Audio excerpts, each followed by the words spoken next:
The biggest hospital in Zimbabwe doesn't have running water, and remember also that it only has one maternity theatre.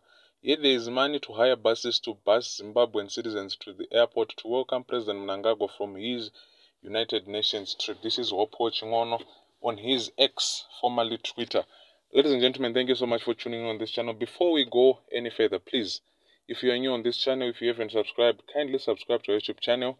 Zvinotibatsira kuti channel ino ikure, and don't forget to comment nekulike my videos atinenge tichiposta muchido zvamunenge muchifunga. Now, ED was in UK. ED Mnangagwa, the current president of Zimbabwe, was in UK vachiadresa kwakasangana mahead of states akasiyana siyana. So now vakufana kudzoka kunyika kwavo kuZimbabwe, which is today, Sunday, 24 September. So his party is hiring buses dzekunotora vanhu kwatransporta kuenda kuairport, hanzi kuno welcome a president. So this is the move iri kukondemwa naHopewell Chin'ono, kuti mari ichashanda pafuel, mari ichashanda kufidha vanhu ivavo. Mari yese iyoyo haikwanise here kushandiswa kuhospital. I mentioned the biggest hospital in Zimbabwe, that is the Parenyatwa General Hospital, iri muno muHarare, side retown neAvondale. Iri kunzi yakaita 1 week isina mvura.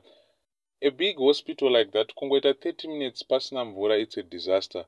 But they went for 1 week without water. So he's saying, why can't we use the same resources that tiri kushandisa kuno welcome president vari kubva ku UK, as if he is a visitor in the country? He is a resident of this country, so there is no need to send buses. Kwaingofana ungoenda motorcade yongonotora president wobva vadzoka. But maresources amuri kushandisa, fuel, logistics, zvese zvichaitwa kuti vanhu vaende nekufidwa, mari iyoyo could be used zvimwe zvinhu zvinogona kubatsira the healthcare system. This is Hopewell Chin'ono achinyora on his Twitter. Ladies and gentlemen, ndonyaya yatakuigirai nhasi. Chimbotodza kuti munofunga kuti kudii concerning this Twitter yakanyorwa naHopewell Chin'ono. But